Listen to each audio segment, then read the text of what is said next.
The first thing we want to do is turn in black and white, and with the layer adjustments the way you do that is with a gradient map, which is this bottom right one. If you click on that, it'll most likely show up looking really crazy and inverted, so what we really need is this to be reversed, and there is a little button underneath it called reverse, so click that button. Okay, we will now add a curves layer, so click on the curves adjustment layer. For this one, what you'll do is first we want to anchor this line that's going down the middle, and to do that you just click on it once and that'll create an anchor point. And then what I'll do is grab this top area and click and drag it down just a little bit, or you know what, I lied, that one goes up just a little bit above that center line, and then I'm going to do the same about halfway through this lower portion, click and then drag down just a tiny bit. And then we'll do a levels adjustment, so we are going to have several layers through here. Looking at my levels, I can start seeing some of the combing that happens when we begin using adjustment layers, and combing is when we get these empty spaces, but that's really okay because what it's doing is just taking that crowded information and spreading it out, which is what we wanted to do anyway. I can tell from my histogram I actually don't have any really dark black, so I'm going to bring in my black point just a tiny bit, and my white point I'm also going to bring in. Now remember what happens with your white point. If you bring it in too far, things get really nasty looking. So when you're holding that in, bring it in holding Option, and then you can see when those pixels, those little dots of white start to appear, that's when you need to let go.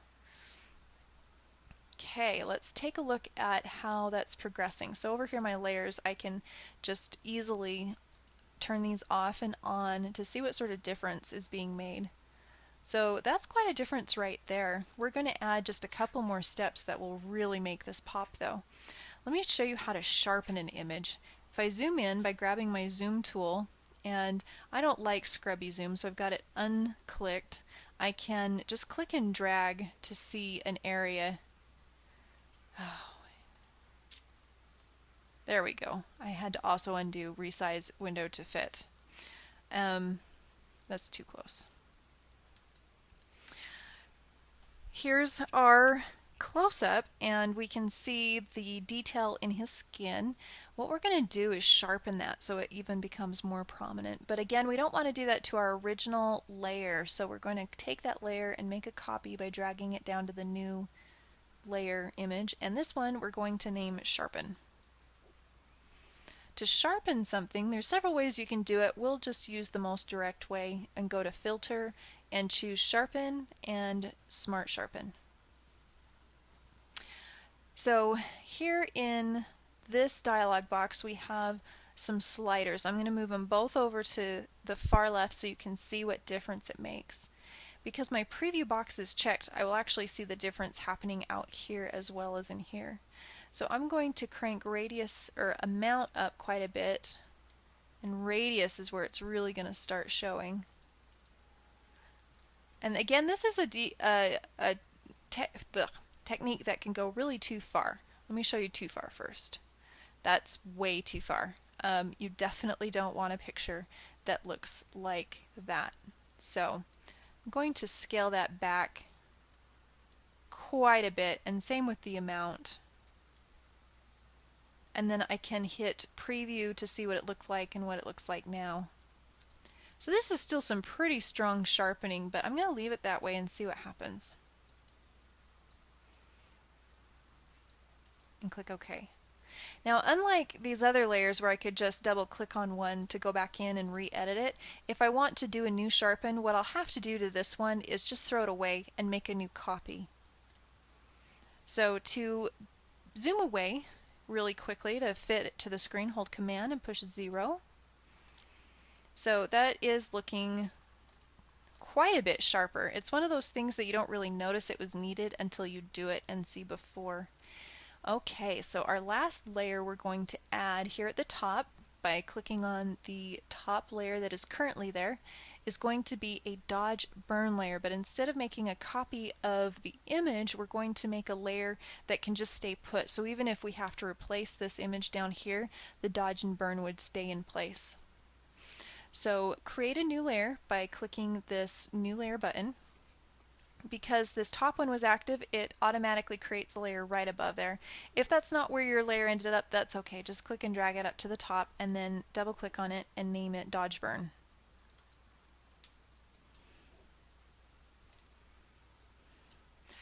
To create a dodge burn layer, there's a few steps that you're going to have to either write down or remember. So first you go to Edit and choose Fill and change the Use drop down, which normally is on foreground color.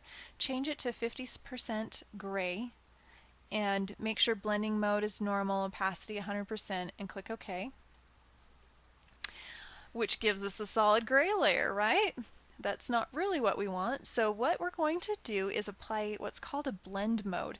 And a blend mode takes the layer on top and uses it to affect the way the layers beneath it look without actually changing the layers beneath it.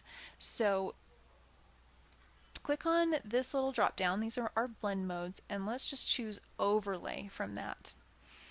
Overlay will take the 50% and make it completely neutral, so it looks like it's not even there. On this gray though, if we darken areas of that gray, it will also darken areas of this man, and if we lighten areas of that gray, it will lighten. So just like we were dodging and burning on a photo.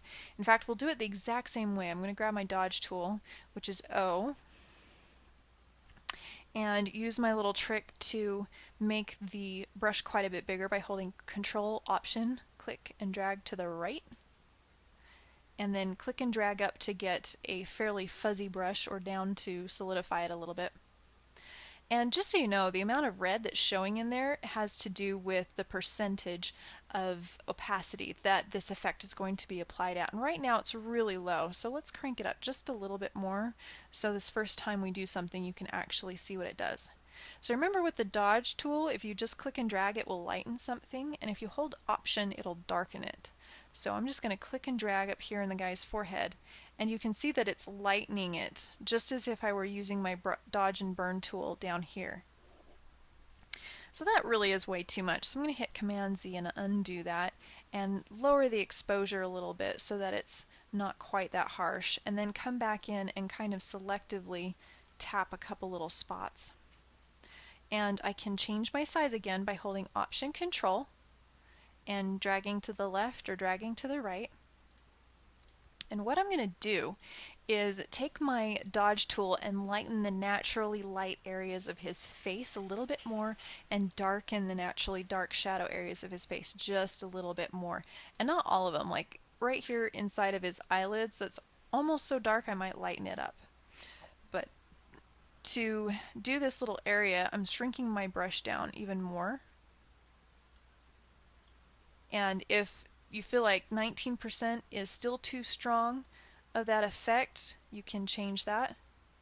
So on an object, the part that is facing the light most directly is the brightest, and then as it curves away it gets darker. So to increase the contrast, you make the brights brighter and the darks darker. So I'm going to hold down Option and just click lightly down in a couple of these areas so that the dark is just popped a tiny bit more than it is. And zooming back by hitting Command minus and then holding spacebar to click and pan down, I can take a look at the bottom. So you're going to just find this is something I do in most of my photos, and it's probably a lame crutch to lean on, but it seems to work for me. I'm going to take my dodge burn tool and make it quite a bit bigger, Option Control, click drag, and maybe even increase my exposure a little bit. And then I'm going to darken these areas. So to darken with the dodge tool, you hold Option and that will burn.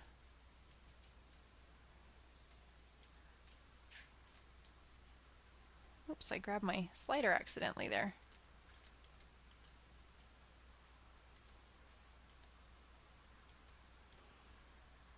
And anytime I want to see the whole thing again, I can grab my zoom tool and click Fit Screen, or just hit Command 0 which you don't need your zoom tool for.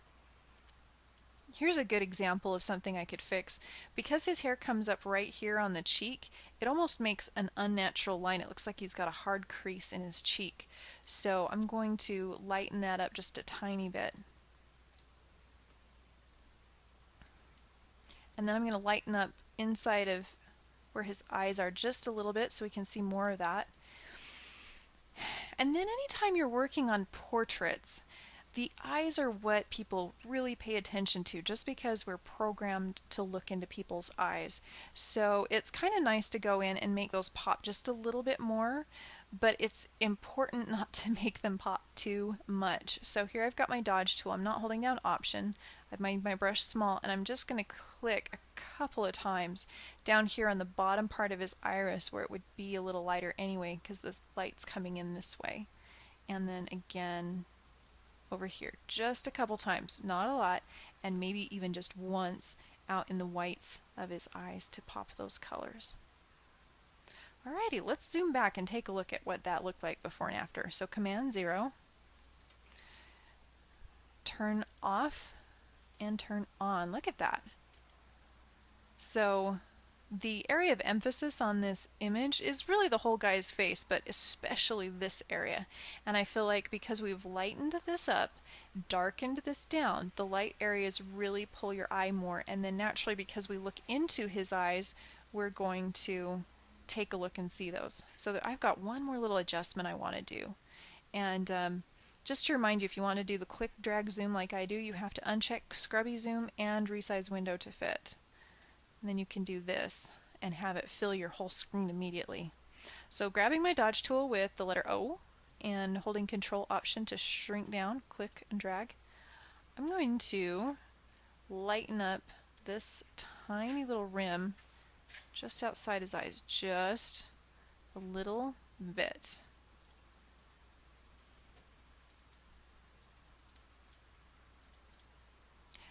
Alright, now I've clicked a whole bunch of times, so if I just do an undo, redo, I'm not going to see much of a difference.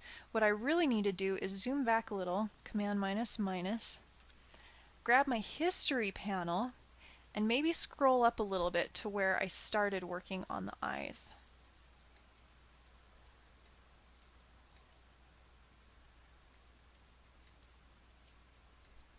Okay, so that looks about where I started. So I can scroll up to there and then scroll back down and click on my last one to see the difference. So, and once I've done that, then I can hit Command, oh no I can't, okay, was about to tell you a fib there. You can do that a couple times to just see what the difference is. And to me that's a difference I like, so I'm going to keep it. And I think I'm done. So what I would do is save this as a Photoshop document with its layers, and that will be my working file that I would hang on to, so if I ever needed to come back and change this again I could. And then I would do a save as and change the file format to JPEG and make a copy that's all flat and ready to go to print.